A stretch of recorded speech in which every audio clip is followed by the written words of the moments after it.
Hello, अस्सलाम वालेकुम। मैं हूँ अंजुम मलिक। अब देखो, हमारा जो रीट का एक टॉपिक है उपसर्ग। जैसे हिंदी में तो जानते हैं ना, उपसर्ग और प्रत्यय। हिंदी में तो अपने समझ में आता है उपसर्ग और प्रत्यय। अब देखो ये चीज क्या है। उपसर्ग को उर्दू में क्या कहेंगे? शाब्का। ठीक है। और प्रत्यय को क्या कहेंगे? लाहिका। ठीक है।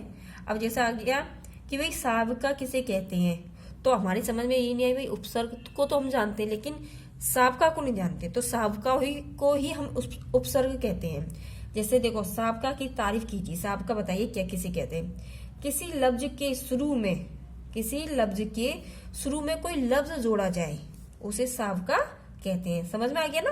उपसर्ग ही तो होता है जिसमें हम शुरू में जब कोई लफ्ज जोड़ते हैं तो उसे हम साबका कहते हैं। किसी लफ्ज के शुरू में कोई लफ्ज जोड़ा जाए उसे साबका कहते हैं। जैसे मिसाल के तौर पर देखो, अनजान। अब हम कैसे समझेंगे कि भाई इसमें साबका क्या है? तो इसमें साबका आ जाएगी अन आ जाएगी। कि इससे हम और भी शब्द बना सकते हैं, अनमोल, अनजान। ठीक है। अब इसमें आ जाएगा बे। मतलब देखो, जैसे ये साफ का है ना, अब इसको अन को हटा के, अन का कोई मतलब नहीं है ना, जान इसका पूरा है, तो अनजान। इसका हमको पता चल रहा है कि भाई जान मतलब इंसान की जान, जानवरों की जान। तो जान इसका मतलब जाहिर हो रहा है। साबका के जो शुरू के लफ्ज को हटा के पीछे का जो लफ्ज का कोई मायना हो ना, तो समझ जाना कि हमारा साबका सही निकला है।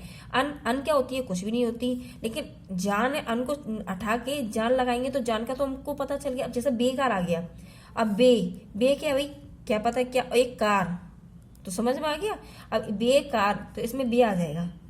ठीक है। बेरहम। अब बे क्या है? कुछ भी नहीं है ना, रहम।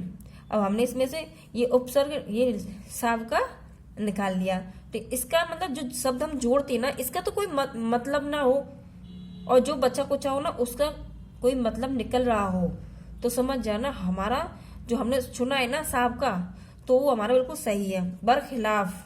बर कोई मतलब नहीं होता, इसमें मिलाने के बाद ही तो आएगा जो खिलाफ के विरुद्ध जाए। बर खिलाफ। तो इसमें देखो, बर को हटा दो, खिलाफ। बर महल। बर कुछ नहीं होता, महल घर होते हैं। बर हक। हक एक पूरा लफ्ज है, बर कुछ नहीं है, तो बर हो गया साहब का। अनमोल, तो अन हो गया साहब का, मोल मतलब दाम। ठीक है। बेचैन। बे क्या है? कुछ नहीं, चैन। तो चैन, ये अपना समझ में आता है कि चैन क्या होता है। अब बे क्या है? कुछ भी नहीं। तो हमें इस तरीके से हम अपने कोई भी शब्द हो उसमें से हम क्या साबका निकाल सकते हैं। साबका निकालने के बाद हमें कैसे पता चलेगा कि ये हमारा सही है? साबका को निकालने के बाद जो शब्द बचा है ना उसका कोई मतलब हो तो हमारा साबका बिल्कुल सही है। अब देखो, लाहिका। लाहिका मतलब प्रत्यय। ठीक है। मैं हिंदी में भी लिखाती जा रही हूँ जिससे कि क्या है ना, कोई दिक्कत ना आए। लाहिका। लाहिका से आप क्या समझते हैं भाई? देखो, किसी लफ्ज के आखिरी में कोई लफ्ज जोड़ा जाए उसे लाहिका कहते हैं। ये इसमें हमने कहा जोड़ा? शुरू में जोड़ा। लायका में कहा जोड़ेंगे? आखिर में जोड़ेंगे। तो इसमें क्या, देखो मिसाल के तौर पर ना मुराद। अब ना मुराद, ना को हटा दो। ठीक है। हमें पीछे से देखना है, ये मुराद, इसका क्या निकलना हमारा? कोई इसका है ना जवाब। मुराद, मुराद का मालूम है ना। और जैसे होशियार। अब देखो, होशियार है तो इसमें हमारा लायका क्या होगा? यार, ये होगा यार। होश कुछ नहीं होगा। शानदार।